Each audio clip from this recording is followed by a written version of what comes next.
revoltado, bom dia, boa tarde, boa noite. Quem fala é a Fernanda, eu sou a aluna que ministra as aulas de História e estou aqui começando a primeira aula do nosso projeto. Caso você não tenha participado da primeira aula do projeto, a aula de História, aqui estava disponível para você agora no YouTube. Então vamos lá. A primeira aula do projeto nós falamos sobre o nosso início, falamos sobre como aconteceu a Constituição de Portugal, porque eu não poderia chegar para vocês e falar sobre colonização brasileira sem antes ter falado o motivo pelo qual ela aconteceu e sem antes falar a criação também, o início de Portugal. Então nós vamos falar um pouco aqui sobre o mercantilismo e colonização, o reino de Portugal, crescimento territorial e as navegações. Então vamos lá, vamos começar a nossa primeira aula. Bom, mercantilismo e colonização, a chegada dos tempos modernos. Nós temos que entender que no século XV, a Europa em si estava passando por diversas modificações, como a desagregação das instituições feudais medievais. Nós sabemos que na Idade Média vivia-se o feudalismo. Já na Idade Moderna começou a viver o mercantilismo. Não foi de uma hora para outra, foi gradual, mas começou a viver o mercantilismo. Bom, teve também a intensificação do comércio marítimo. As pessoas começaram a comercializar pelo mar, então o litoral era bastante explorado por conta disso. O poder da burguesia aumentou por conta dessa comercialização que estava a cada momento se intensificando. Houve o crescimento das áreas urbanas. As pessoas começaram a deixar os feudos, que eram basicamente as fazendas, vamos dizer assim, e começaram a voltar para a cidade, coisa que aconteceu na Idade Média, o contrário, saíram da cidade e foram para o interior. Agora saíram do interior e voltaram para a cidade. Então houve o crescimento das áreas urbanas. Também houve a diminuição do poder da aristocracia. As pessoas começaram a conseguir um recurso próprio, vindo do seu trabalho próprio, o que diminuiu o poder da aristocracia. Bom, o Reino de Portugal, parte 1. Eu vou falar um pouco como aconteceu a povoação do Reino de Portugal e como ele surgiu. Aqui nós temos nessa imagem a Península Ibérica. Quem não sabe, a Península Ibérica é o local, é o território europeu onde se localiza atualmente Portugal. Bom, aqui a Península Ibérica ela foi inicialmente povoada por visigodos. Quem eram os visigodos? Eram nada mais nada menos que os descendentes dos godos.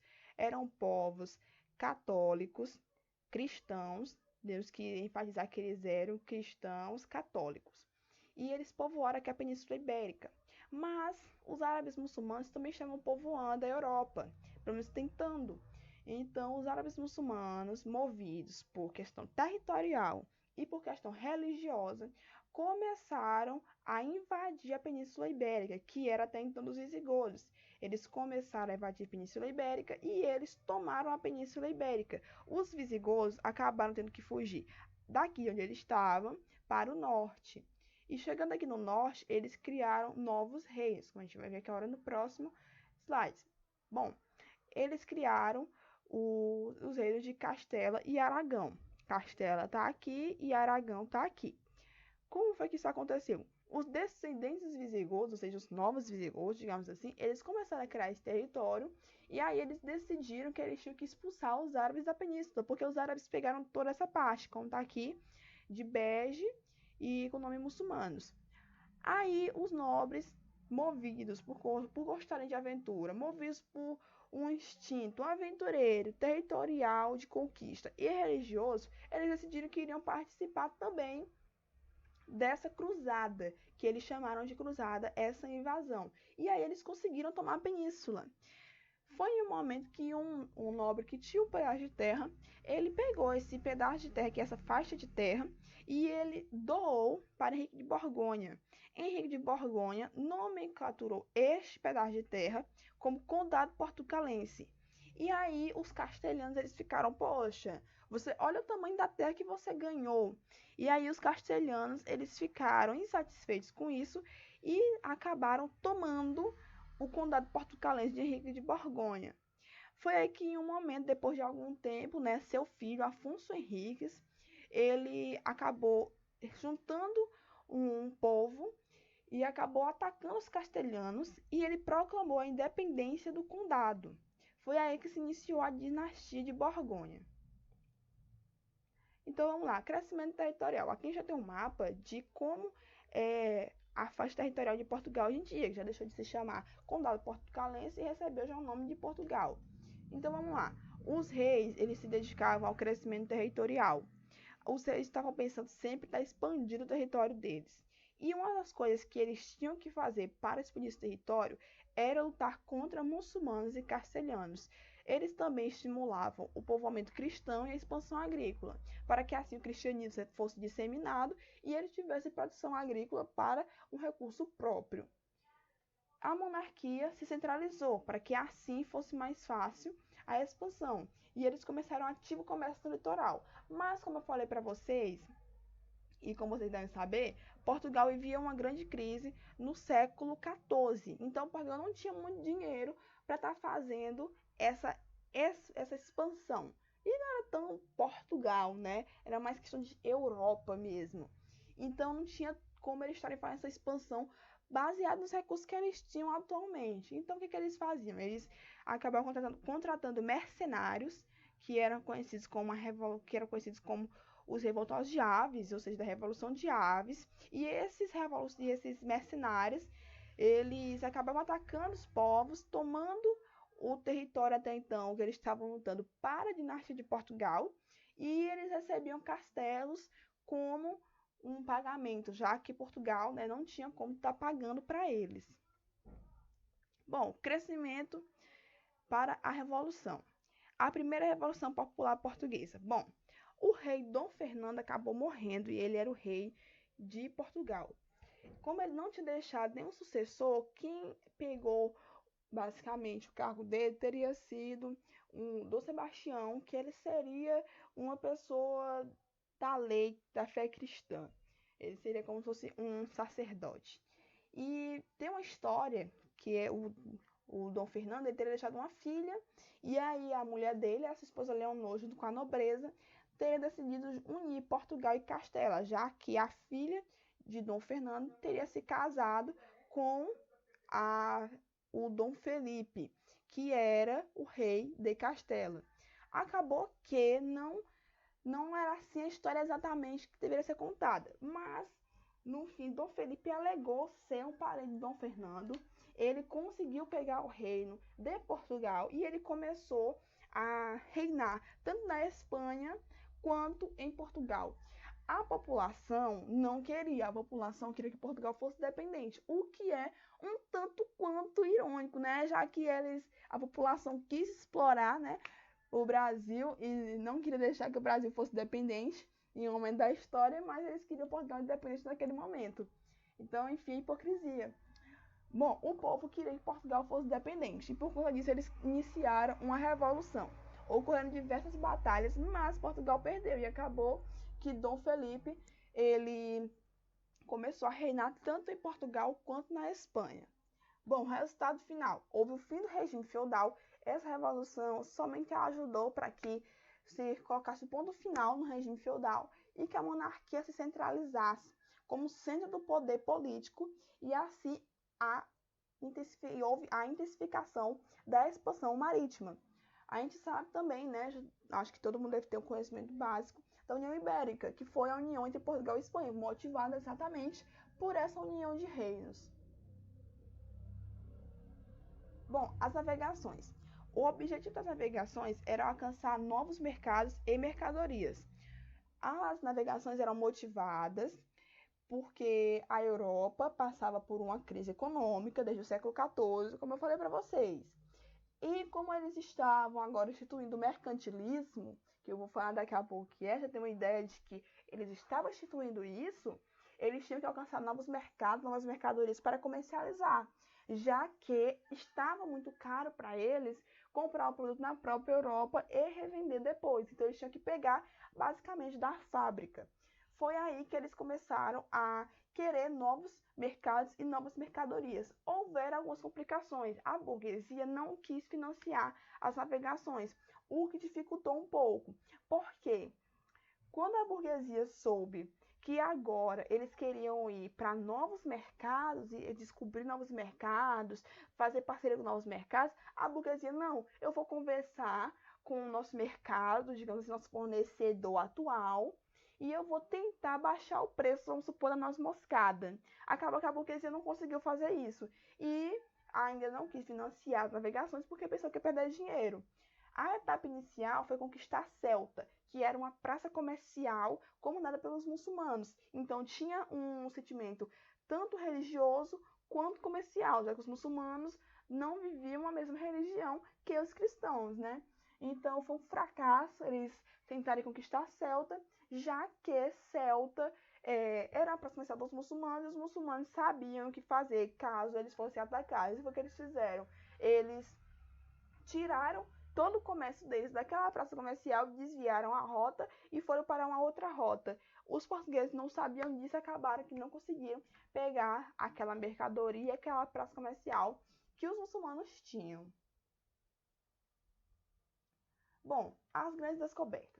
Na primeira metade do século XV, eles começaram, os portugueses, navegar o litoral africano. Já tinha sido navegado ou explorado pelos muçulmanos, mas eles começaram a explorar também. Eles navegaram pelo litoral africano e começaram a pegar alguns recursos da África, mas não começaram aí a escravidão. Não pensa que foi daí. Em 1492, Cristóvão Colombo descobriu a América. Então, eles já sabiam que existia uma faixa de terra do lado de cá, digamos assim, do Ocidente. Em 1498, Vasco da Gama conseguiu chegar na Índia. Então, fiquem com isso na cabeça. Eles sabiam que existia uma faixa de terra do lado de cá do Ocidente e eles já sabiam o caminho para a Índia. Em 1500, Cabral, ele chegou aqui no Brasil, né? Então, vamos entender só essa tabela, o que aconteceu em cada ano. Em 92, Cristóvão Colombo descobriu a América. 98, Vasco da Gama chegou na Índia. Em 1500, Cabral chegou aqui no Brasil. Os primeiros acordos. Bom, o primeiro acordo, o primeiro tratado de Tordesilhas, que não é muita gente que conhece, mas ele diria que as terras a oeste ficariam para Portugal e as terras a leste ficariam à Espanha. Há alguns meses lá de Cabo Verde, a terra ficaria para a Espanha e a terra ficaria para Portugal. E por que isso aconteceu? Porque Portugal e Espanha viviam União Ibérica. Não pode esquecer disso. Exatamente por isso que houve essa divisão de terra. E aí o segundo tratado de Tordesilhas, digamos assim, por que tem um segundo? Porque Portugal não quis ficar com o leste, ou com o oeste. Portugal queria o leste. Portugal queria a parte litorânea, do lado de cá, vamos dizer assim, para que tivesse um comércio ativo com a Europa, fosse mais fácil. Então, eles, até então, representantes, digamos assim, de Portugal, porque sim, tinham representantes, pessoas de altos cargos continuaram, mesmo com a União Ibérica. Eles se negaram a aceitar esse acordo. E aí fizeram um novo Tratado de Tordesilhas, que diziam que as terras a leste ficariam para Portugal e a oeste para a Espanha. O que não foi muito bem respeitado, porque por conta da União Ibérica houve a flexibilização das fronteiras. As pessoas que deveriam estar do lado da Espanha, os espanhóis, eles acabavam indo para o lado dos portugueses e também os portugueses para o lado dos espanhóis. Bom, a grande descoberta. Em 9 de março de 1500, a esquadra ela saiu de Lisboa, ia ficar mais ou menos aqui em Lisboa, e eles tinham assim a ideia de ir para a Índia. Eles tinham que fazer esse trajeto aqui que Vasco da Gama fez, trajeto amarelo, vir aqui, subir pela essa parte da África para chegar na Índia. Mas no dia 21 de abril de 1500, eles começaram a avistar alguns sinais de terra. E aí a gente fica pensando, olha a diferença do trajeto, a distância. Nós vemos aqui do jeito desse mapa, não parece muita coisa, mas é muita coisa. Então, olha a diferença aqui de faixa de água, não pode nem dizer de terra. No dia 22 de abril de 1500, avistaram aves e a nova terra. Eles começaram a avistar aves e a nova terra era um monte, né, arredondado, e eles chamaram de Monte Pascoal, este monte que eles viram aqui no Brasil, que até então eles não conheciam como Brasil. Eles acabaram ficando 10 dias aqui no Brasil. Eles chamaram essa terra de Ilha de Vera Cruz, mas por que era de ilha? Porque eles não imaginavam que fosse um território tão grande. E aí eles pensaram que era uma ilha e chamaram de ilha. E aí vocês ficam, foi por acidente? Muita gente diz que sim. Mas se a gente for explorar a história mesmo a fundo, a gente vai saber que não foi por acidente. Que aconteceu uma coisa chamada política do sigilo naquele tempo. O que era isso? Navegações eram feitas de forma sigilosa. Como assim de forma sigilosa? Navegações eram feitas de uma forma que um outro país não soubesse. Por exemplo, a França. A França, ela tinha vontade de vir explorar esses países do Ocidente, mesmo pertencendo à Espanha e Portugal.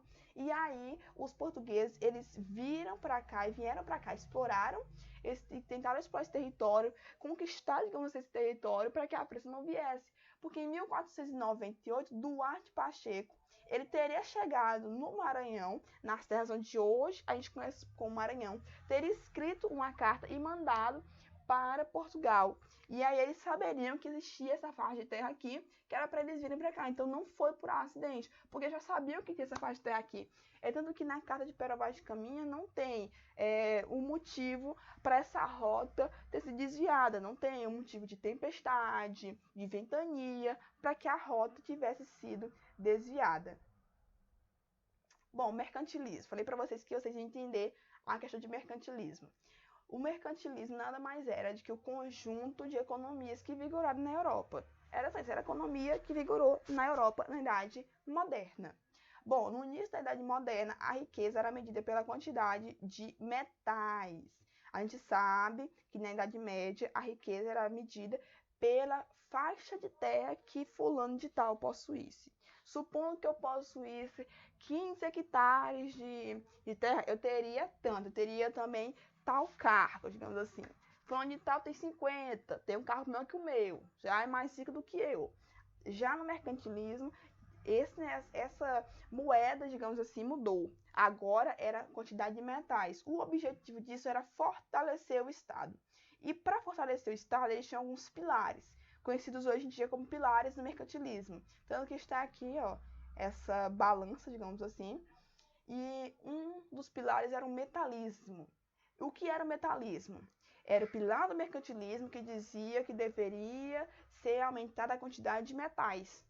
Então, metalismo, quantidade de metais a mais, aumentar a quantidade de metais, tem que lembrar disso.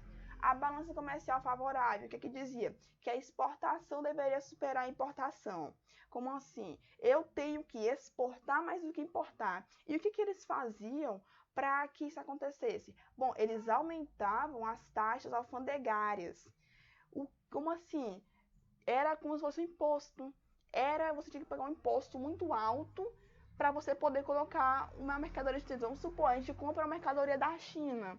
Nós teríamos um imposto enorme, altíssimo, para conseguir botar essa mercadoria aqui dentro. As leis pragmáticas, que eram nada mais nada menos do que dificultar a entrada de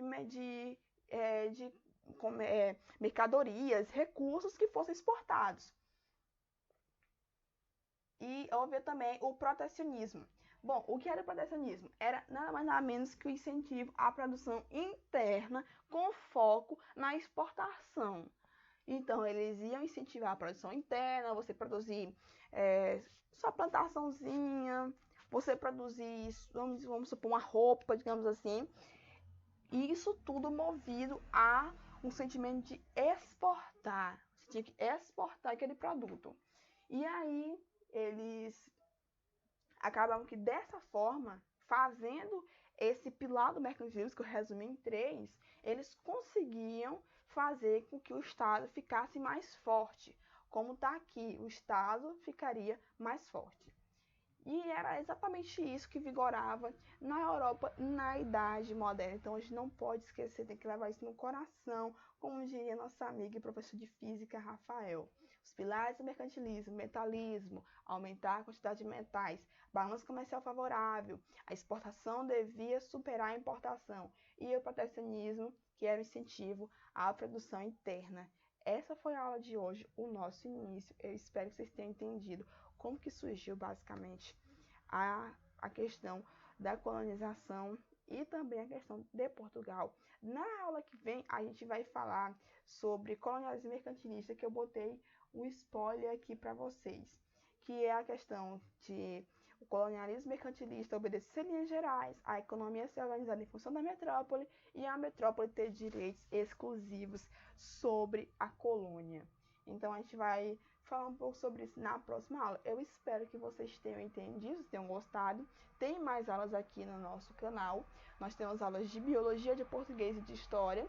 Caso você queira participar das nossas aulas no momento em que elas são transmitidas pelo Google Meet, é só deixar uma mensagem com o seu número nos comentários que a gente vai entrar em contato com você. A gente vai te colocar no grupo que você vai ter acesso aos links das aulas. Deixa seu like, por favor, compartilha. Vamos tentar atingir um número de pessoas, levar conhecimento a essas pessoas. Temos também um site, caso você queira ter acesso do site, está na descrição o link. Temos também o Instagram, que também vai estar na descrição o link do Instagram. É isso aí, muito obrigada pela atenção.